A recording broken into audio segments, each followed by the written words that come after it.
1 Coríntios 6, do versículo 13 até o 20.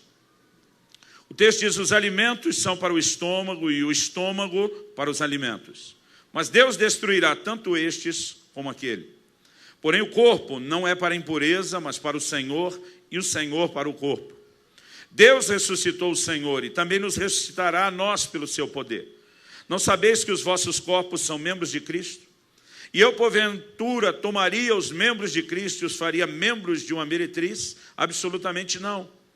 Ou não sabeis que o homem que se une à prostituta forma um só corpo com ela? Porque, como se diz, serão os dois uma só carne. Mas aquele que se une ao Senhor é um espírito com ele. Fugir da impureza. Qualquer outro pecado que uma pessoa cometer é fora do corpo, mas aquele que pratica a imoralidade peca contra o próprio corpo. Acaso não sabeis que o vosso corpo é santuário do Espírito Santo que está em vós, o qual tendes da parte de Deus, e que não sois de vós mesmos, porque fostes comprados por preço. Agora, pois, glorificai a Deus no vosso corpo. Você pode repetir essa última frase comigo? Diga: agora, pois, glorificai a Deus no vosso corpo. Pai, pedimos graça e favor do Senhor para que a gente possa ter mais do que uma palestra, um discurso, mais do que um momento de abrir o coração. Nós queremos ser ministrados pelo Senhor, nós queremos receber o toque do Teu Espírito Santo, nós queremos ser encontrados vulneráveis, não apenas, ó Deus, aquilo que o Senhor vai dizer, ao nível de compreensão espiritual da Tua Palavra, mas que juntamente com ela venha Teu toque de graça, venha os ajustes necessários, e nós queremos ser encontrados vulneráveis à ação poderosa do Teu Espírito Santo.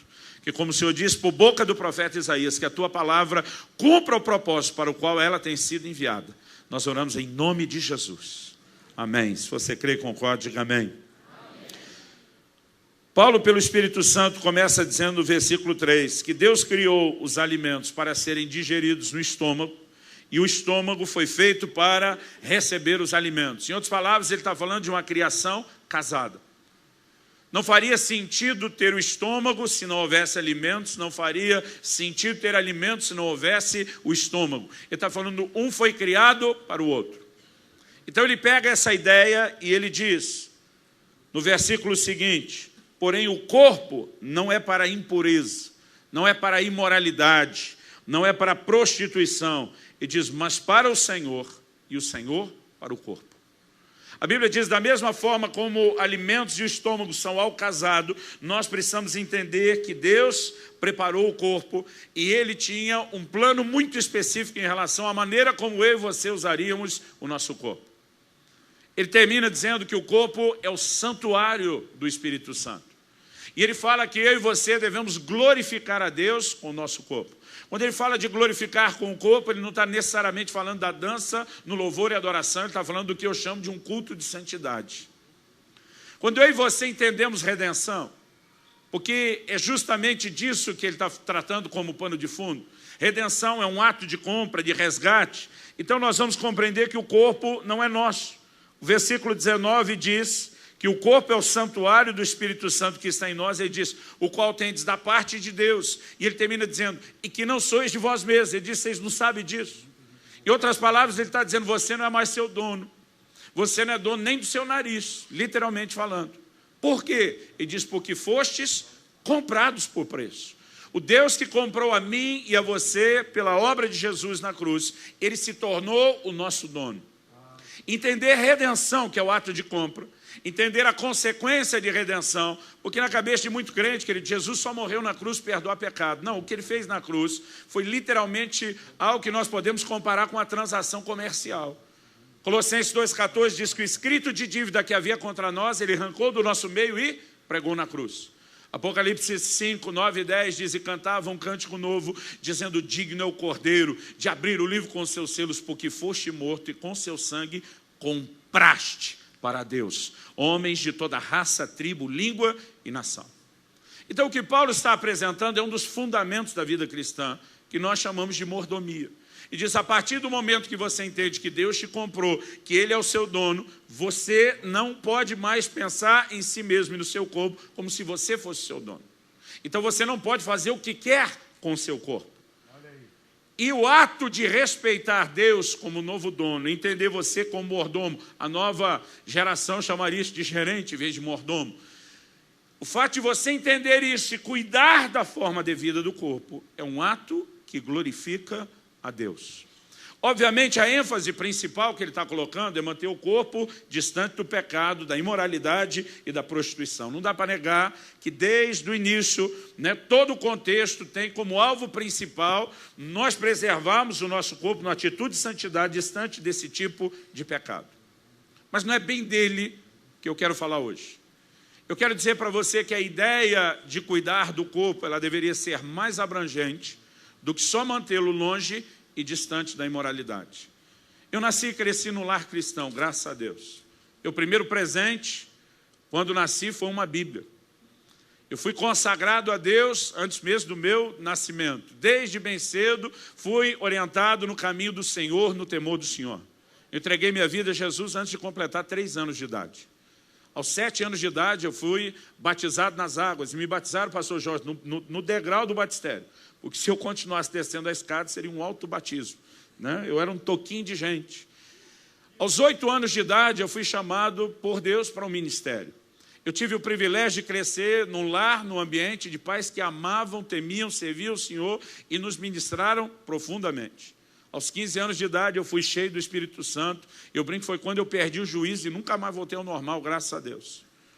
Em outras palavras, eu andei e caminhei no temor do Senhor, no preceito do Senhor, desde que eu me entendo por gente. Alguns anos atrás, alguém me perguntou e falou, pastor, me diga assim um grande arrependimento que você tem. Eu falei, não tenho. Eu falei, meus pastores às vezes brincam comigo. Eles ficam zombando até de mim, dizendo que talvez o maior pecado que eu cometi foi um dia, por causa de um apóstolo, descer de um ônibus sem pagar. E eu me arrependi profundamente depois. E teve um dia que, com um apóstolo, eu saí de uma lanchonete sem pagar, mas voltei no dia seguinte disposto a pagar mais e pedir perdão para o dono. Porque eu fui realmente ensinado na palavra, no temor do Senhor, e eu procurei viver à luz disso. Mas hoje, eu já não teria respondido para ele que eu não tenho do que me arrepender. Eu tenho uma coisa hoje que eu me arrependo e muito. Foi ter demorado para entender a questão do cuidar do corpo no sentido de saúde. Eu cheguei a pesar anos atrás, pastor Jorge, 153 quilos. O meu e-mail eram várias arrobas. Era Luciano Subirá, arroba. Os amigos brincavam que devia ter pelo menos umas 8 arroba, que é a medida do peso do boi, para que você entenda aí a piada. Na época eu achava muito sem graça, hoje eu consigo já rir delas. Mas eu comecei nos últimos anos a perceber que muitas vezes nós erramos, espiritualizando o cuidar do corpo como somente mantê-lo longe do pecado. Graças a Deus eu posso dizer para você que eu vivi a minha vida de acordo com aquilo que meus pais me ensinaram na palavra. Fui para o casamento, eu e minha esposa, como deveria ser, e temos nos conservado em exclusividade e fidelidade sexual um para o outro a vida inteira. A imoralidade não é aquilo que foi o meu problema. Mas nos últimos anos Deus começou a me dizer de uma forma muito clara pelas Escrituras, você errou muito em relação ao cuidado do corpo. E, na verdade, eu não tinha plano de falar disso antes de dezembro, que ainda faltam uns quilinhos para eu bater minha meta. Mas eu senti Deus me incomodando para mexer nesse assunto. E eu quero tentar fazer isso da forma mais polida possível. Porque muitas vezes a sensação que a gente tem, principalmente quem está acima do peso, é que estão de perseguição com a gente. Então, assim, se tiver alguém com sobrepeso no auditório, eu vou tentar nem olhar para você, para parecer que não é pessoal. Mas assim, deixa eu te dizer algo, se tem alguém que te entende, sou eu. Se tem alguém que conhece todas as suas desculpas, sou eu. E já fui expert em tudo isso. Mas o que eu quero falar, querido, não envolve só questão de peso. A visão de cuidar do corpo, ela precisa ir um pouquinho além disso. Mas eu quero contar a minha história. Meus pais não eram obesos, nem meus irmãos, e nem eu nunca fui até a vida adulta. Uma das coisas que eu percebi é que quando eu fui para o ministério pastoral, eu comecei a lidar, e eu tive não só uma mudança de estado, eu saí do interior de São Paulo para o Paraná, O interior do Paraná, eles são assim exageradamente hospitaleiros, e a linguagem de hospitalidade é comida. Eu brinco que demorou muito tempo para eu entender aquilo que Jesus falou. Jesus disse que eu e você deveríamos comer daquilo que fosse colocado diante de nós. E eu segui essa ordem à risca por muitos anos. Eu demorei para entender que Paulo diz o seguinte: comei de tudo que puser diante de vós. E que comer de tudo é diferente de comer tudo, né? Ou seja, dava só para provar de tudo e não necessariamente consumir aquilo tudo. Mas algumas mudanças foram acontecendo na minha vida, né? Uma delas, o ritmo de ministério. Eu comecei a me doar muito aquilo, deixei de lado toda e qualquer prática de exercício aos poucos, a gente não abandona isso de uma vez. Comecei a comer de forma diferente, mudar os meus horários, comecei a brincar com a questão do sono. Eu sempre fui o tipo de gente hiperativa, né, que dizia o seguinte: dormir é perda de tempo. Eu dizia, a maior parte das pessoas passa 1/3 da vida dormindo. Eu dizia, eu quero tentar dormir 1/6 da vida e salvar metade desse 1/3. E muitas coisas contribuíram para que um estilo de vida desregrado fosse se estabelecendo. E, obviamente, você não muda isso tudo da noite para o dia. Mas, ao longo dos anos, meu peso foi subindo exageradamente até chegar a essa marca. Quando eu bati isso, que foi o meu recorde, eu recebi um dia uma visita de uma pastora amiga nossa, lá da Itália, Rosellen, e ela veio junto com uma outra irmã, que é uma médica, a doutora Ali. Quando elas entraram em casa, e eu ia meio que a cada 2 anos ministrar lá na igreja deles em Milão, já fazia um tempo que eu não ia. Quando ela entrou em casa, principalmente essa médica, ela me olhou e viu o meu tamanho. Ela falou, pastor, desculpa, eu como médica preciso lhe perguntar, o senhor tem feito check-up? Falei, tenho. Ela disse, quando foi o último? Falei, 2 meses atrás. Ela disse, e aí? Falei, aí que está tudo bem. Ela já me olhou com a cara de, não estou acreditando. Eu na hora virei para minha esposa e falei, Kelly, pega os exames. Ela falou, não, eu confio no senhor. Falei, não parece que você está acreditando. Foi difícil acreditar que o senhor com esse peso esteja tudo bem. O senhor tem certeza que está tudo bem? Colesterol, triglicéridos, pressão, açúcar, falei tudo. Ela falou, o que o médico te disse? Falei, o médico ficou com raiva. Ele jogou os exames na mesa, literalmente na minha frente, olhou para mim e falou, digamos que o senhor tem mais sorte do que juízo. Ele diz, não era para você com sobrepeso desse, está bem dessa forma como você está de acordo com esses exames. E eu dentro de mim, eu queria era rir, mas por fora eu fiz cara de paisagem. Eu ficava pensando, só de Deus, rapaz, está pensando o quê? E é essa espiritualização que tem sido a ruína de muitos de nós. Enquanto eu estou contando essa história para essa médica, ela, apesar de italiana, casada com um brasileiro, falava muito bem o português. Ela olhou para mim e falou, pastor, me perdoe, mas eu vou discordar do seu médico. Ela olhou para mim e falou, o senhor não está tendo sorte, o senhor só está ganhando tempo. E ela disparou uma frase que me perturbou, pastor Jorge. Eu nunca mais esqueci aquela frase. Ela disse assim, o corpo é que nem cartão de crédito. Primeiro você usa, depois vem a fatura. Ela diz, por enquanto o senhor só está gastando, e muito. Ela diz, daqui a pouco a fatura vai chegar e vai chegar alta. E eu dentro de mim, está amarrado, em nome de Jesus. Faltou dizer com a mão para trás. Porque na minha cabeça, querido, a gente poderia misturar completamente os dois mundos, o espiritual e o natural, e dizer, basta eu ser um homem de fé, um homem, né, que de fato leva a sério os princípios bíblicos, acredita nas promessas de cura, de provisão de saúde, e eu me sentia inabalável, intocável, invencível. 1 ano e pouco depois, minha pressão começou a subir. E ficava martelando na minha cabeça aquela frase, o corpo é que nem cartão de crédito. Em menos de 3 anos depois daquela conversa com ela, eu acredito que isso foi em 2008, em 2010, meu açúcar disparou terrivelmente, fiquei diabético. E quando eu vi aqueles 2 quadros se juntando, a pressão alta e o açúcar, eu fiquei apavorado. Eu fui conversar com o médico, ele falou, o senhor tem que perder peso, a forma de arrumar isso é perder peso. O que eu preciso? Ele falou, começa mudando sua alimentação. E eu dei uma virada radical, corrigi muita coisa. Em aproximadamente 1 ano eu perdi quase 30 quilos. E quando eu perdi aqueles quase 30 quilos, a pressão diminuiu, o açúcar voltou quase ao normal, não estava perfeito, e eu me acomodei. Agora, em vez de estar lá na casa dos 153, eu me acomodei na faixa dos 123. Eu acredito que eu fiquei confortável nisso por alguns anos. Mas eu gosto muito de história, eu gosto muito de ler sobre avivamento, eu comecei a perceber que muitos homens de Deus foram ceifados muito cedo, antes da hora. Eu comecei a me assustar com o fato de que alguns deles cavaram a sua própria cova com o garfo e a faca. Eu lembro que em 2013, um colega meu chegou para mim e perguntou: o senhor já ouviu falar de um escocês, de um avivalista da Escócia chamado Robert Murray McCheyne? Falei: já ouvi, tem uma citação dele no meu livro De Todo o Coração.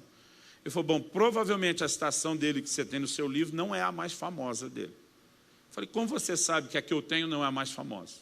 Ele falou: porque se o senhor conhecesse a citação mais famosa dele, o senhor estaria se cuidando um pouquinho mais. Eu falei: qual que é a citação mais famosa?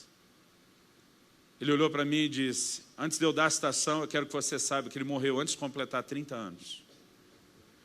E a frase que ele profere no leito de morte, que se tornou a mais conhecida, a mais famosa, foi: Deus me deu uma mensagem e um cavalo para que eu pudesse levar a mensagem. Ele diz: eu matei o cavalo, já não posso mais levar a mensagem. Irmão, aquilo foi um soco na boca do estômago. Porque diz: pastor, o cavalo é o seu corpo, é a sua saúde.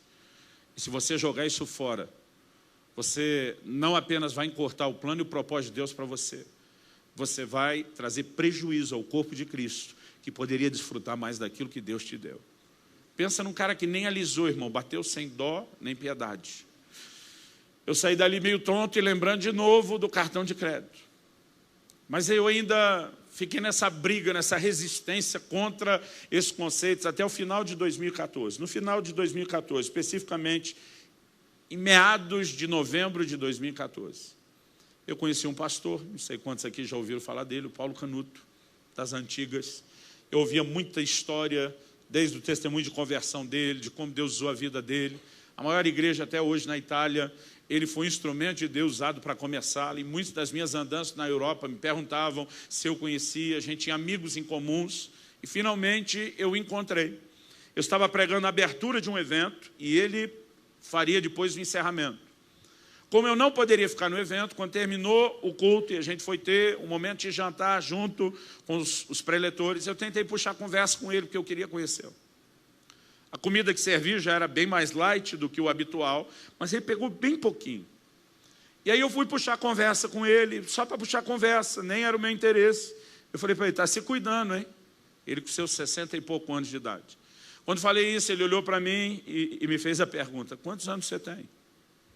Eu agora estou com 43 para 44. Quando ele fez a pergunta 2 anos atrás, eu estava 41 para 42. Quando fez a pergunta: quantos anos você tem? Pensei: vem bomba, vem sermão. Eu respondi para ele: 41. Ele falou: não, estou te perguntando, porque quando eu tinha 44, eu achei que você estava perto dos 40. Ele falou: quando eu tinha 44 anos, eu morri. Eu falei: você o quê? Ele falou: eu morri. Eu falei: como assim morreu? Eu falei: morri. Ele me disse: eu tenho atestado de óbito. Depois a mulher corrigiu: não, você tem o laudo médico. O atestado de óbito seria dado no IML. Ele falou: Luciano, eu tive meu corpo entrou em colapso. Eu tive uma parada geral. Ele, inclusive, foi socorrido, isso aconteceu, foi aqui em Santa Luzia, aqui pertinho. Ele disse: minha mulher me levou para o hospital, os médicos me reanimaram por 5 vezes. Ele falou: nas primeiras 4 eu voltei, na 5ª eu já não voltei. Ele falou: eu me vi saindo do meu corpo em espírito. Ele diz: e o que eu assisti na sala bate nos mínimos detalhes, com tudo que o médico viu, presenciou e que a minha esposa também. Ele disse: eu vi que horas eram no relógio quando ele assinou meu laudo.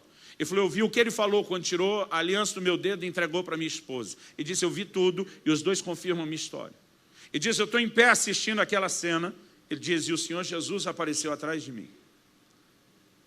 Ele diz: eu não sentia permissão de olhar para ele, mas no instante em que ele apareceu, eu sabia que era ele que ele estava atrás de mim.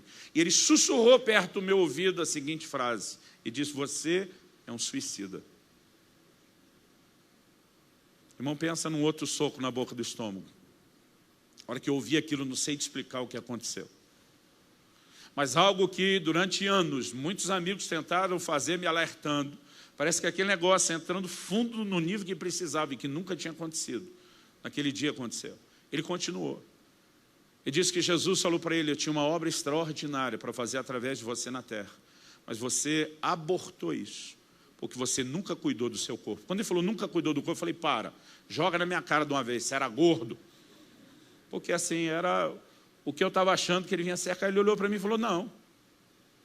Eu falei: o que era seu problema? Ele falou: Luciano, eu dormia 2, 3 horas por noite para fazer vigília. Ele disse: eu orava toda noite. Eu jejuava que nem um condenado, que queria mais de Deus. Viajava pregando sem me dar nenhum tipo de descanso, porque a obra de Deus tinha que ser feita, tinha muita coisa para fazer. E dizia, em nome de querer ganhar tempo e viver mais intensamente, eu abortei a minha existência, porque o meu corpo não suportou. Irmão, já estava atordoado, eu falei, cara, já deu, para mim está bom. Ele falou, não. Ele falou, espera que vai ficar pior. Ele falou, nesse momento, Jesus me deu uma visão do que teria sido o meu enterro no dia seguinte. Ele falou, a pior coisa de você assistir ao seu enterro. Ele disse, eu me vi arrumado, preparado, um caixão com flores, eu vi o povo chorando. Ele falou, eu vi isso tudo. E alguém apontava para mim no caixão e dizia, mas o Paulo era uma bênção. Por que será que o Senhor o recolheu ainda tão novo? Ele disse que Jesus falou atrás dele e disse, agora, além de abortar o meu plano e o meu propósito na sua vida, você ainda faz com que eu seja julgado. Eu não te recolhi. Foi você que se matou. Foi você que nunca se cuidou, mas por causa de você, além de ainda abortar o meu plano e o propósito na sua vida, agora quem está sendo julgado sou eu. Naquele momento ele diz, eu perguntei, Jesus, por que eu ainda estou aqui em pé? Não fui a lugar nenhum e o Senhor está me dizendo isso. Eu vou ter outra chance, outra oportunidade. E o Senhor disse para ele, eu vou lhe dar mais uma. Ele disse assim, então eu prometo que eu vou me cuidar. Ele contou toda essa história para responder o meu comentário. Está se cuidando? Ele disse, agora é o meu estilo de vida já há quase 20 anos. Ele diz, eu entendo que eu preciso me cuidar. Irmão, eu levantei daquela mesa. Eu não sei se eu terminei de comer. E eu falei para Deus, nunca mais você vai chamar minha atenção de novo sobre esse assunto. Durante anos eu me fiz surdo para você, eu não te ouvi, eu não deixei de entrar. Eu falei, chega, nunca mais você vai precisar me corrigir de novo. Falei para Deus, me dá uns meses para reprocessar. Porque a vida inteira eu programei a minha cabeça de uma forma errada para lidar com essas questões. Falei, me dê olhos para entender o que a tua palavra diz. Porque eu preciso entrar num lugar de convicção. Irmão, estou contando essa experiência para ilustrar o que eu quero te apresentar da palavra de Deus. Porque nenhum de nós vive pela experiência de ninguém. Nós vivemos pelo que a palavra de Deus diz, amém? Mas isso foi aquilo que me deu o presta atenção.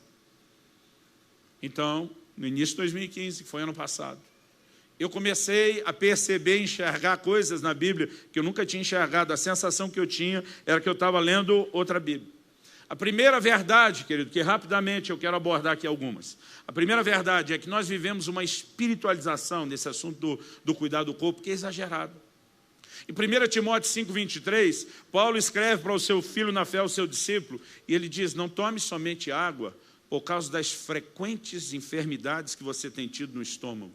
Ele diz, bebe também um pouco de vinho.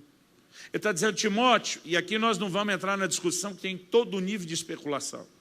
Alguns dizem, era a qualidade da água no lugar que ele morava. Não, era a água diferente nos lugares das viagens. Nós não temos todos os detalhes, mas o fato é que ele está dizendo, Timóteo, você pode consertar um quadro de enfermidade, corrigindo a maneira como você se alimenta ou aquilo que você ingere.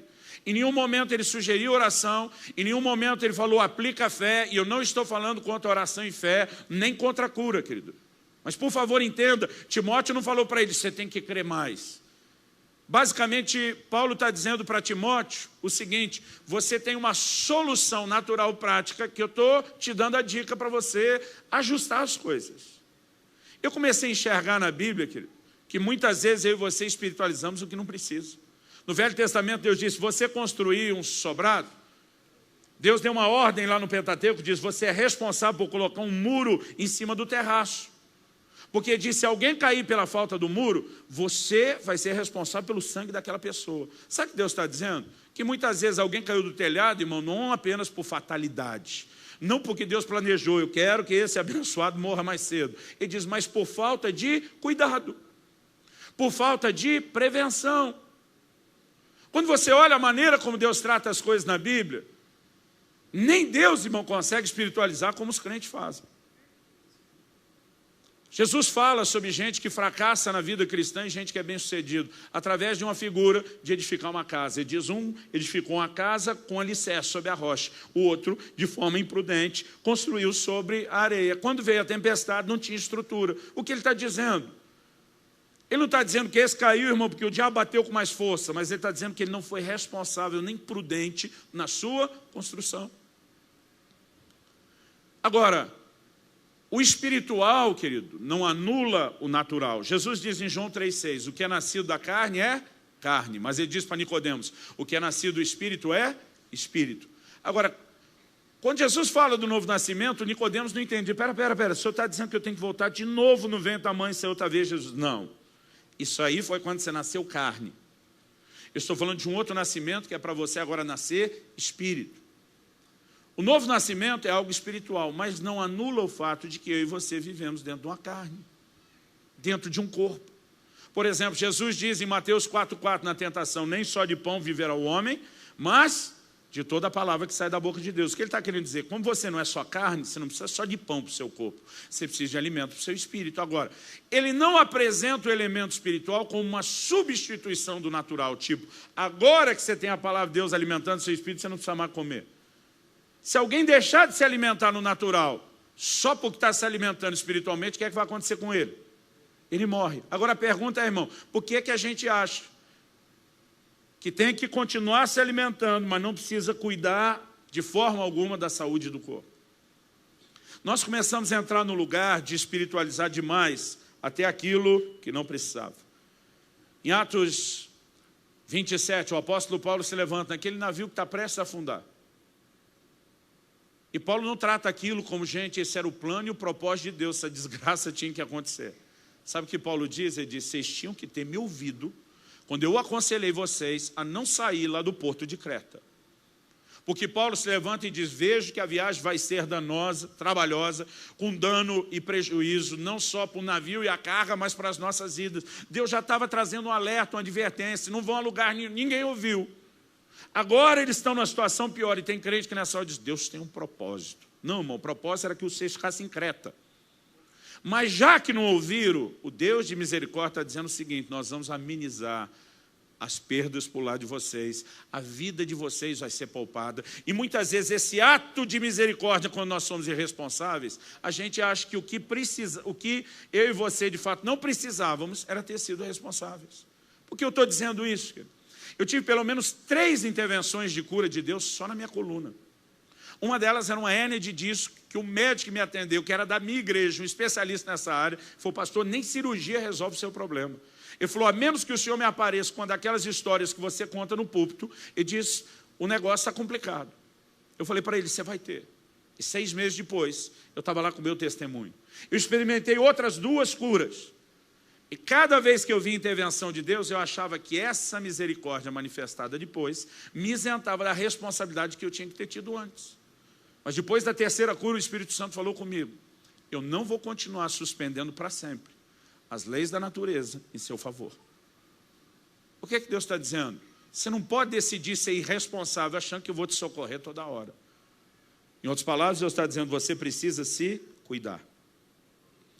Meu pai dizia desde que eu era criança, que quando Jesus diz, tirai a pedra antes de ressuscitar Lázaro, ele está dizendo, tem coisas que não são possíveis ao homem, é só Deus. Essa Deus decide fazer com gosto. Mas aquilo que está fácil para mim, para você fazer, ele diz, isso aí pode resolver você, não precisa ser eu.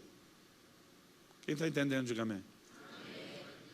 Um outro erro que nós temos é acreditar que o dia da nossa morte foi pré-determinado. Aí a gente tem esse costume, quando chega a hora de alguém, não tem o que fazer. Irmão, não vou dizer para você que Deus não possa decidir levar alguém. A Bíblia diz que Deus recolheu Enoque. Então não estou dizendo isso. Mas a maioria de nós olha lá para o Salmo 139, 16. No teu livro foram escritos todos os meus dias, quando nenhum deles ainda havia.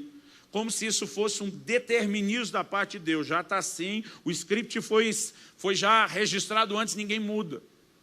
E a gente confunde presciência de Deus com determinismo. O Deus que pode falar antes de acontecer, irmão, é porque Ele sabe antes. E não porque Ele forçou apenas que aquilo viesse a acontecer. Você consegue entender a diferença? Então não, a gente imagina, não, está tudo já determinado. Não, não. O Senhor disse, se você honrar seu pai e sua mãe, você vai viver mais. A Bíblia fala de determinados pecados que encurtam os nossos dias. Então, peraí, o jeito que eu vivo vai ou aumentar ou diminuir meus dias. Então, não tem esse único dia certo.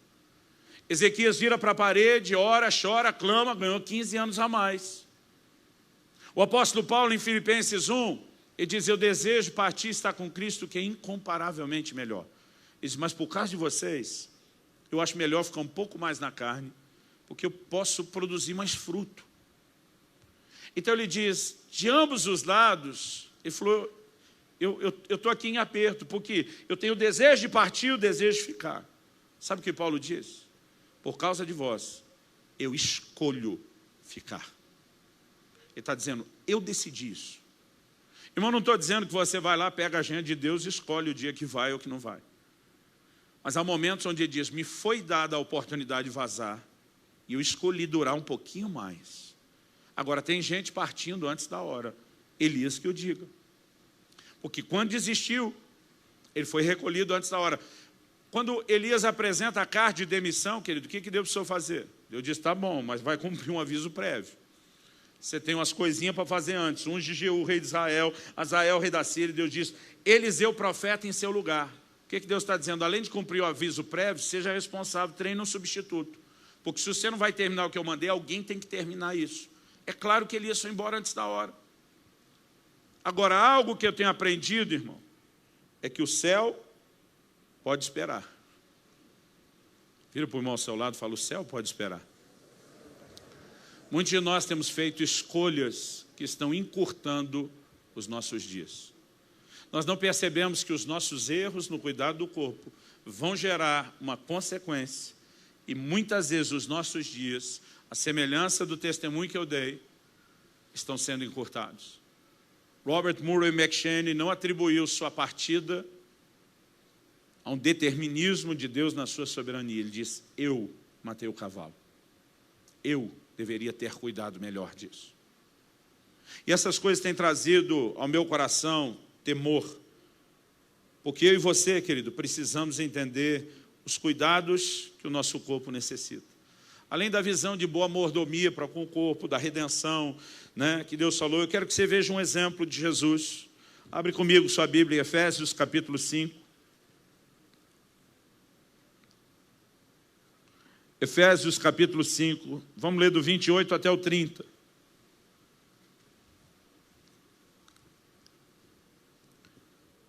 A Bíblia diz assim, também os maridos devem amar a sua mulher como ao próprio corpo.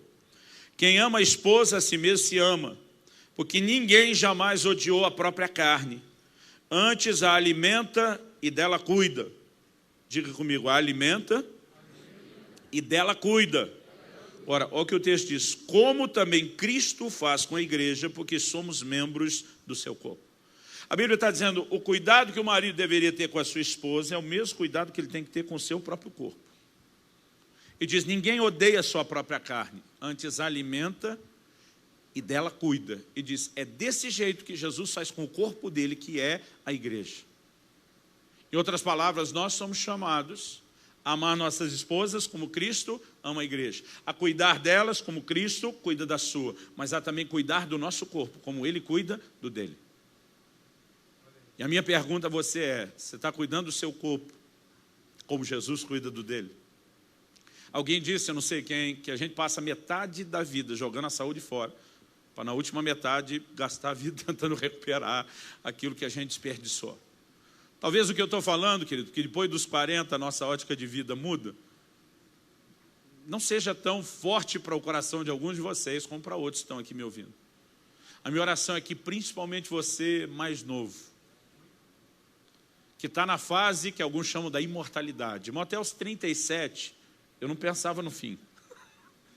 Parece que depois que você passa ali de uma idade, que você está fazendo a curva do meio, parece que a subida terminou e a descida começou. E deixa eu te dizer, querido, a gente precisa planejar o nosso fim. Tem gente fazendo ali o seu planejamento de uma previdência. Eu quero terminar com uma boa estrutura financeira, mas vai terminar sem saúde. Porque está investindo dinheiro no seu futuro, mas não está investindo na sua saúde.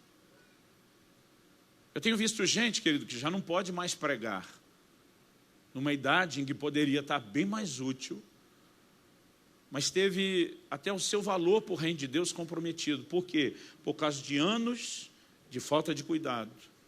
E a maioria de nós não acordam amanhã pensando, eu vou entrar numa missão suicida, eu vou sabotar minha saúde, eu quero morrer doente, novo, cansado. Nenhum de nós faz isso conscientemente. Mas a gente se esconde atrás de uma distorção de outros princípios bíblicos. Eu comecei a pensar como é sério esse assunto da comida. Irmão, não estou falando contra. É importante que você entenda que aqui a gente está falando contra o exagero. Por exemplo, a Bíblia não condena, pelo contrário, eu vou falar disso daqui a pouco, ela encoraja o descanso. Mas quando a gente vai para o excesso que vira preguiça, o livro de Provérbios vai bater firme contra. A Bíblia, por exemplo, não fala contra a comida. Ela fala contra a gula, contra o excesso. Assim como a palavra de Deus não fala contra o sexo praticado pelo casal, dentro do padrão que Deus estabeleceu, para ser vivido no casamento, irmão, o que a Bíblia encoraja é o avivamento entre o casal. A Bíblia fala de uma forma muito clara, 1 Coríntios 7,5, que um cônjuge não deve se negar ao outro, que ele está dizendo, vive em avivamento mesmo, faça a festa. Agora, qualquer coisa que vá exceder os limites que Deus estabeleceu, quando virou excesso, irmão, aí virou bagunça. Eu acredito, irmão, que embora a palavra de Deus está dizendo, nós lemos o texto 1 Coríntios 6, Deus fez o estômago para o alimento para o estômago, e os dois vão ser destruídos. Isso significa que quando nós estiver na glória não tem mais estômago. A gente não precisa de alimento para sobreviver, mas ainda vai ter banquete lá. Porque existe algo por trás de um cenário sadio de comunhão que vai continuar. Então entenda, eu não estou falando contra. Mas eu e você precisamos entender que existe algo por trás da maneira como relacionamos com a comida que está errado. Assim como quando eu prego na área de finanças, eu gosto de dizer que o problema, irmão, não é o dinheiro. A Bíblia não diz que o dinheiro é a raiz de todos os males, como alguns afirmam. A Bíblia diz que o amor ao dinheiro é a raiz de todos os males. Porque alguém pode ter dinheiro e não ter nenhum problema.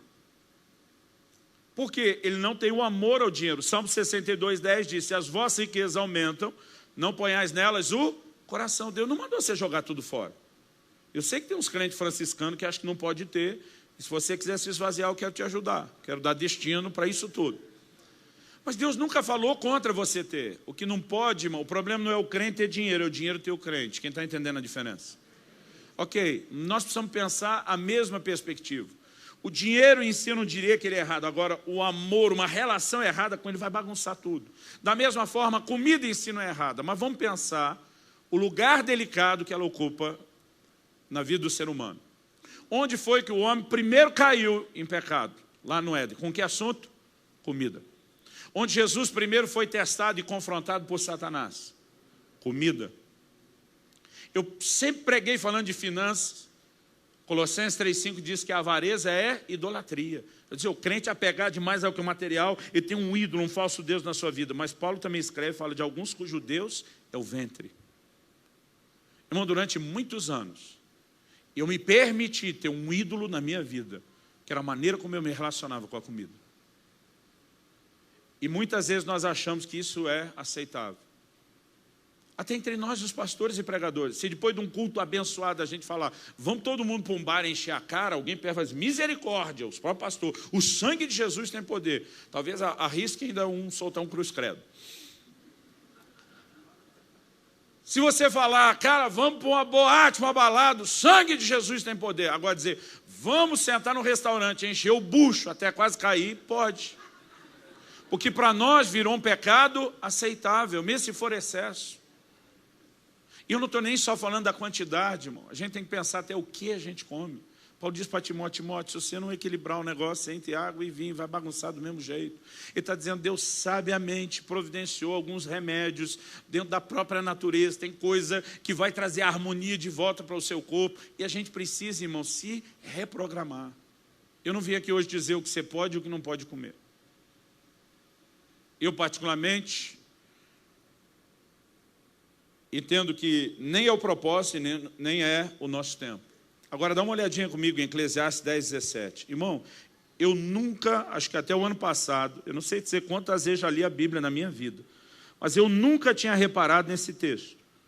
Aliás, a impressão que eu estou ultimamente é que eu estou lendo a Bíblia nova, descobrindo um monte de coisa.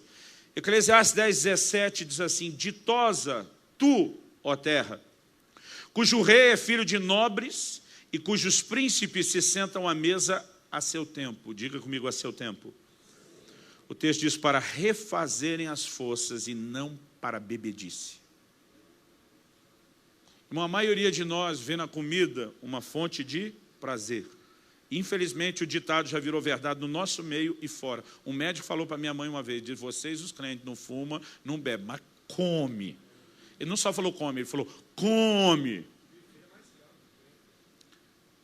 Buffet de crente nas festas, eu já ouvi isso em vários lugares, eles cobram mais caro. Porque sabe que a crentalhada come mais. E a gente precisa entender, querido, que é uma maneira diferente de relacionar com a comida. Um dia um pastor amigo meu, camarada que assim, a vida inteira que eu conheço, nunca mudou o peso dele. Eu olhei para ele e falei: amigão, o que é que te norteia? Me ajuda aí. Ele olhou para mim e falou assim: eu como para viver, eu não vivo para comer. A hora que ele falou aquilo, me deu um choque, que eu pensei, falei: eu vivo para comer. Engraçado, irmão, que o gordo sempre diz que ele ainda não come muito. Porque ele sempre viu alguém que come mais do que ele pensa, muito deve ser aquele outro. Nós precisamos entender a responsabilidade que nós temos de cuidado com o corpo. Quando o assunto é alimentação, a gente precisa perceber, querido, Esaú vendeu o seu direito de primogenitura por causa do quê? Comida.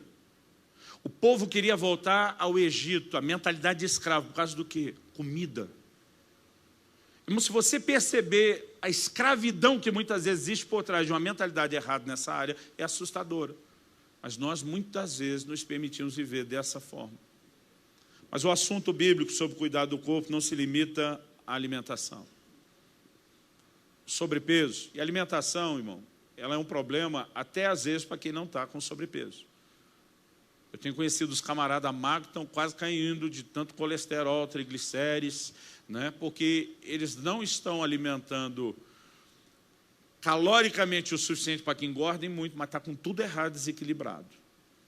Então, quando a gente fala de consertar a alimentação, é mais do que só quem está acima do peso.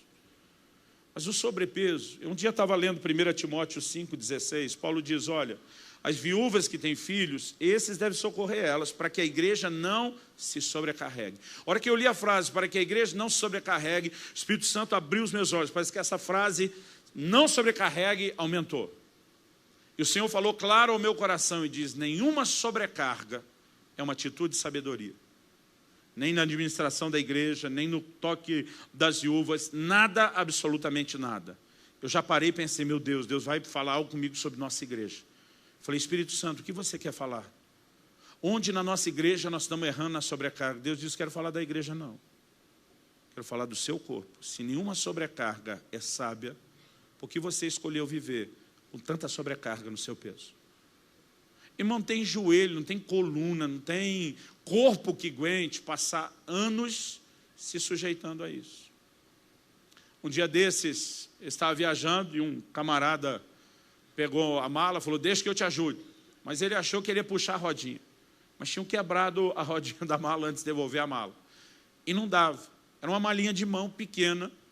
Mas eu pesei, eu sei que foi justamente pelo peso que eu tive que despachá-la. Ela estava com 15 quilos.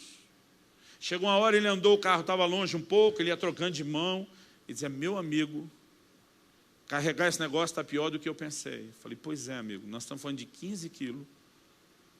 Isso já te incomodou. Eu falei: o que me assusta é pensar que eu carreguei uns 50 durante tanto tempo a mais, sem ter precisado. Você consegue imaginar você botar um botijão de gás cheio nas costas e sair todo dia andando com isso? Sua vida vai ser normal ou seu corpo vai ser afetado pela sobrecarga? Mas sabe o que é o pior, querido? A gente acha que agora, depois da gente ter uma vida inteira de negligência, é responsabilidade de Deus ainda curar e arrumar tudo o tempo todo. E nós não temos sido bons mordomos. Eu não vim aqui te apontar o dedo, eu não vim jogar pedra em você. Estou vindo a público. É a primeira vez que estou fazendo isso em público. De dizer: eu olho para trás, eu tenho um profundo arrependimento. Não tenho entendido, pastor Jorge, o cuidado do corpo antes. Eu tenho ministrado muito o coração dos meus filhos. E tenho dito para eles, aprenda, entenda, o mais rápido que vocês puderem, programem a sua vida de forma diferente, porque muita coisa pode ser evitada através de uma atitude correta da nossa parte. Eu sei que nós temos aqui muitos líderes e futuros líderes. Além da alimentação, além do peso, algo que eu e você precisamos entender, querido, é que nós precisamos de descanso. Vira para o crente do seu lado, da direita, depois para o da esquerda, fala, você precisa de descanso. Eu já fui aquele tipo de pastor, Daniel, que dizia, o diabo não tira férias. Até que um dia alguém me falou, por isso está estressado do jeito que está.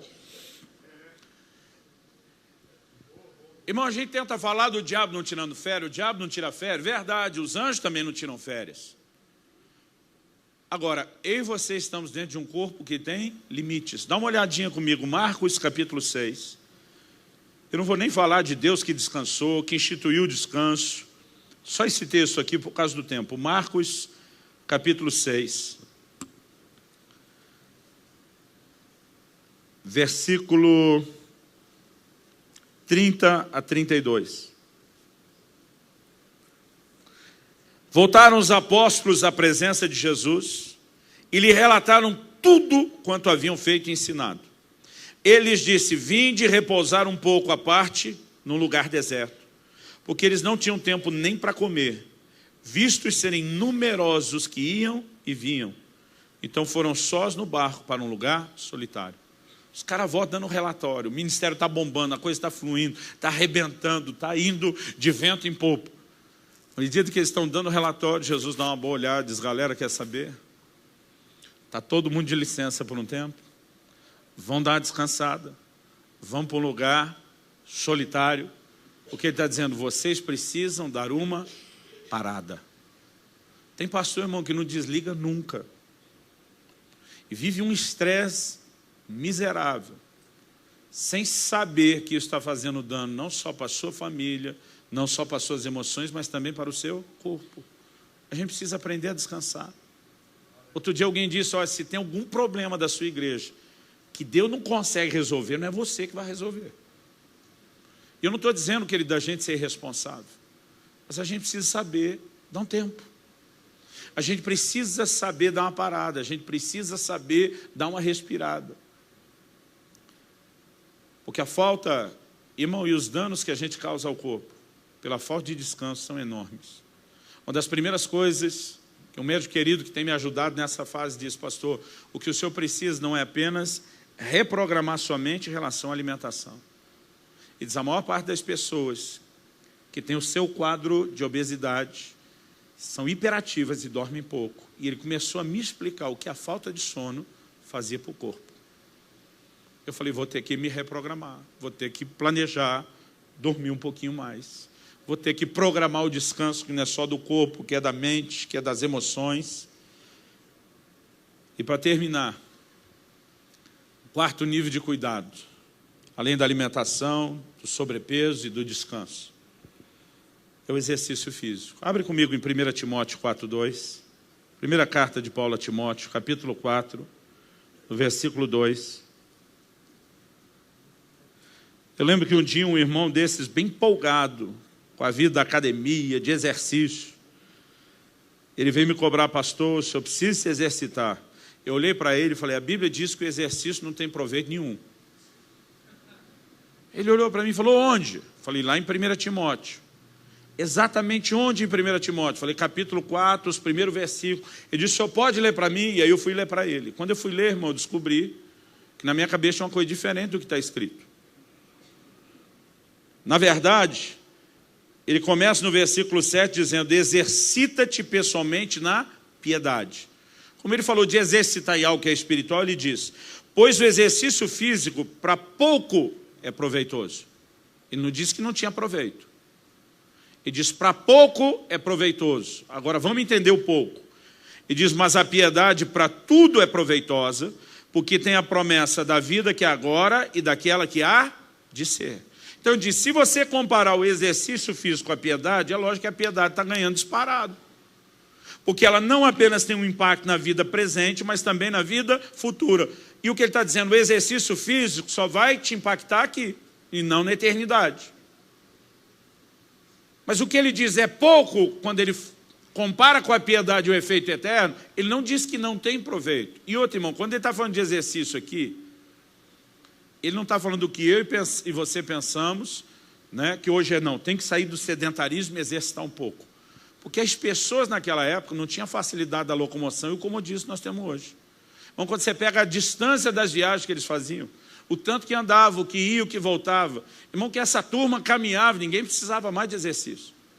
Ele está falando dos atletas, da influência dos gregos e agora dos romanos, de alta performance. E ainda assim, ele diz, aqueles que estão indo além de nós, que já não somos sedentários, ainda tem proveito. Até nisso ele reconhece que tem proveito.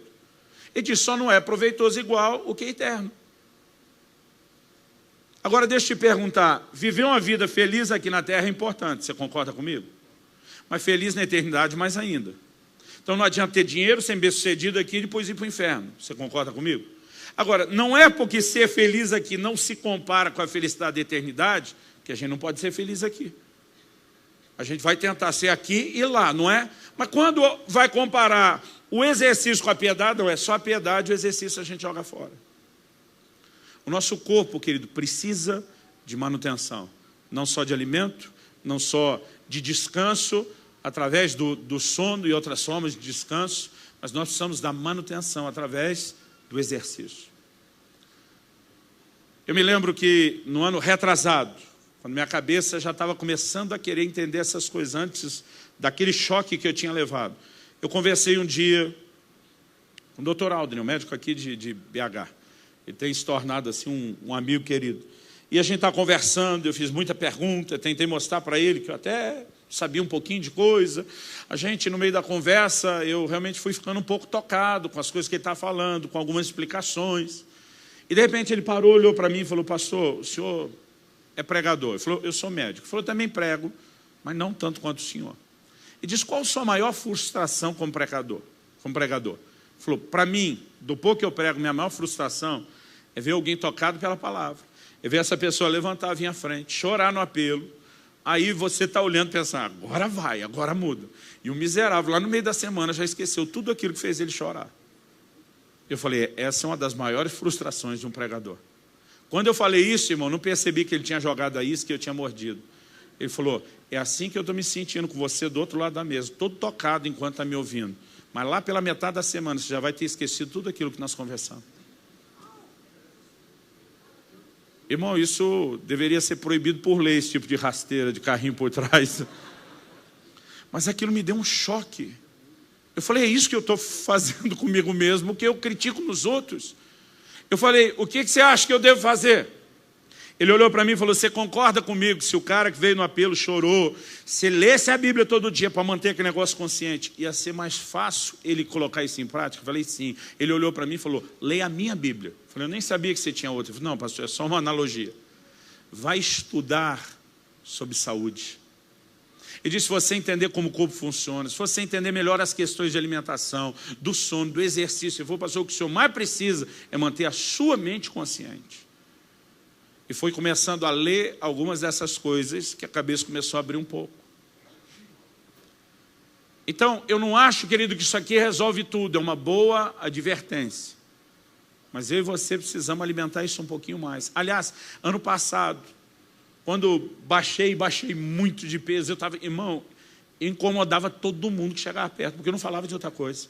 Você já viu um novo convertido, irmão? Ele só fala do quê? De Jesus. O cara recém cheio do Espírito Santo. O que ele faz? Assim por diante.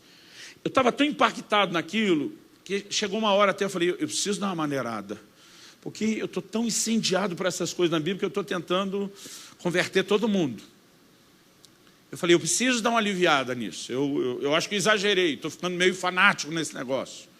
E comecei, falei, vou ler menos, vou falar menos, vou... Irmão, sabe o que me aconteceu na virada do ano? As pessoas me perguntavam no passado, pastor, o que aconteceu que o senhor emagreceu? Minha resposta era, eu converti. Mas como assim? Eu falei, não, nessa área eu me converti. Eu reuni meus pastores, minha equipe pastoral agora em junho, e falei para eles, gente, eu preciso pedir perdão a vocês. Porque eu caí. A hora que eu falei isso, eles desesperaram, Jorge, arregalaram os olhos. O que foi? Eu falei, não falei para vocês que ano passado me converti? Eles disseram, aham. Falei, então, eu passei quase 2 meses com a família, nos Estados Unidos e México, na virada do ano. Falei, lá eu tive uma recaída.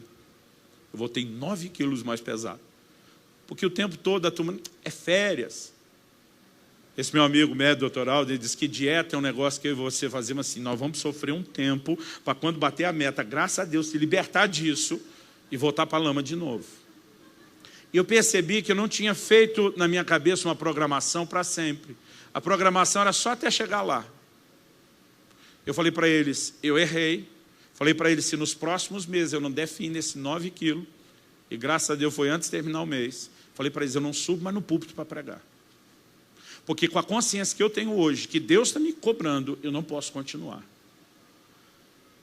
Sabe, querido, eu percebi que assim como o viciado em droga, assim como o cara que bebia, às vezes dá uma recaída, eu tive a minha, Jorge, 9 quilos. Mas eu aprendi, não cheguei onde deveria ainda. Eu aprendi e falei, não volto mais para esse tipo de coisa. Irmão, sinceramente, não é o que eu queria pregar ou falar aqui hoje.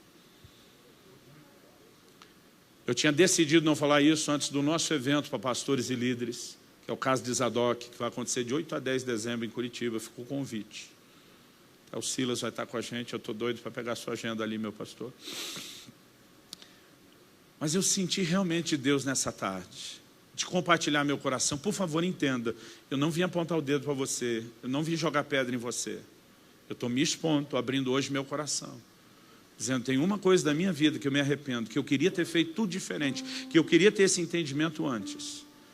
E eu faço isso de abrir meu coração, esperando que a carapuça sirva. E que muita gente possa ser ajudada, como eu também fui um dia. Amém? Vamos ficar em pé.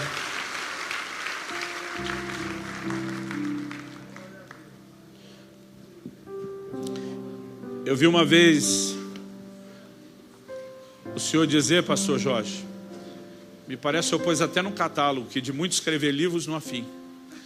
Eu estou escrevendo um livro sobre isso. Porque meu irmão mais velho, anos atrás, ele falou para mim, Luciano, por que você não escreve um livro sobre o cuidado do corpo, da saúde? Eu falei, você está maluco? Pensa numa área que não tem autoridade. Porque ele falou isso comigo, eu estava ainda bem cheinho. Ele falou, não, sabe por que eu queria te encorajar a escrever? Porque ele falou, se você conseguir enxergar isso na Bíblia e sintetizar do jeito que você faz para ensinar a gente, essa verdade vai mudar você. E diz, escreve para você, mesmo se você não quiser publicar nunca. E depois da recaída do fim do ano, falei, quer saber, eu vou escrever, vou meditar nisso, como eu fiz com poucas verdades bíblicas, e essa consciência, irmão, está me ajudando. Eu repito, não cheguei onde deveria, ainda preciso perder um pouquinho de peso. Tenho muita coisa para melhorar, não posso te falar como nenhum doutor ou expert, mas do meu coração eu queria transbordar a você uma advertência. Nós como igreja precisamos parar de negligenciar o cuidado do corpo. Precisamos zelar um pouquinho melhor por aquilo que Deus nos deu. Sabe por quê? Embora Deus diga o corpo não é seu, é meu, Ele está dizendo a responsabilidade de cuidar é sua. Você é um mordomo. Mas depois de mordomia sempre tem prestação de contas. Jesus contou uma parábola de um mordomo que foi chamado para prestar contas. Então um dia Deus vai perguntar para mim e para você, quão boa foi a sua mordomia sobre o seu próprio corpo? E nesse dia, querido, é bom que eu e você possamos ter a oportunidade de dizer, graças a Deus, eu enxerguei algo na sua palavra, eu entendi verdades, eu corrigi as coisas. Eu estou aqui podendo dizer para o Senhor que eu sou grato pela oportunidade de ter sido um bom mordomo. Eu acredito que assim como temos cuidado do dinheiro, que não é nosso, é de Deus, cuidar da vida espiritual, entendendo que vamos prestar conta diante de Deus, cuidar da família e dos filhos, sabendo que vamos prestar conta diante de Deus, nós também precisamos cuidar do nosso corpo e da nossa saúde. Amém? Você recebe essa palavra em nome de Jesus?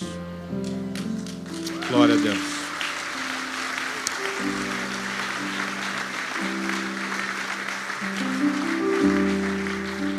Depois que eu comecei a perder peso, principalmente a ala médica fez muita festa. Mas alguns começaram a me procurar e dizer, pastor, a gente está tão feliz de ver o senhor emagrecendo. E aí eu comecei a ouvir coisas que eu não ouvia antes, que ninguém tinha coragem de me falar. Ninguém não, poucos. Tu vai dizer porque o senhor era um péssimo exemplo. De vez em quando alguém vinha e dizia: olha, você como homem de Deus está com um péssimo exemplo. Às vezes eu não falava, mas às vezes eu pensava: depois que você salvar o tanto de gente que eu salvei, curar o tanto de gente que eu me permiti ser usado por Jesus para fazer, eu estava numa discussão que ele tinha nada a ver com aquilo. O serviço que eu fiz para Cristo não me dá o direito de bagunçar nenhuma outra área. Mas à medida que eu comecei a perceber, eu passei a ter um grande arrependimento. E hoje eu sinto que eu tenho uma dívida com o corpo de Cristo. Eu tenho a dívida com gente que me ouviu pregar em tudo quanto é estado do Brasil, com gente que nos acompanha via internet. Nós temos por mês, no mínimo 100 mil IPs, máquinas diferentes, dando download das mensagens todo mês, milhões de visualizações nas mensagens do YouTube. Eu comecei a pensar: eu sou devedor a uma geração que me assistiu dar um exemplo. Eu quero fazer desse Segredos do Coração meu primeiro momento público de arrependimento, de dizer: eu tenho me arrependido, algumas vezes chorado diante de Deus, dizendo: eu queria ter entendido antes, eu não sei porque eu fui tão fechado, mas eu sou grato que eu entendi agora, e o Senhor está me dando a oportunidade de viver diferente, de ajudar os meus irmãos. Espírito Santo, eu oro que a advertência do Senhor entre não só no nível da nossa mente, mas no nível do nosso coração. Eu oro que o despertamento venha, nos alcance. Eu oro que aquilo que era o teu propósito nessa noite possa se cumprir. Eu oro que o Senhor dê graça a cada um dos meus irmãos e irmãs nesse lugar. Nós temos gente de todas as faixas etárias.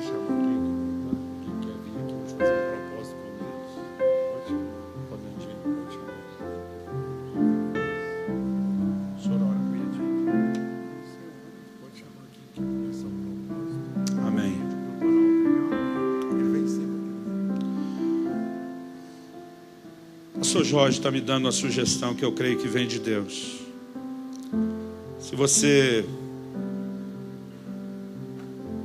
entende que a palavra que a gente está te dando e trazendo ao seu coração é algo não só para você escutar e processar, mas você entende que em algumas dessas áreas, repito, não vou falar só do peso, você entende que você tem sido negligente, você quer estabelecer um concerto com Deus. Eu queria te dar a oportunidade de fazer isso.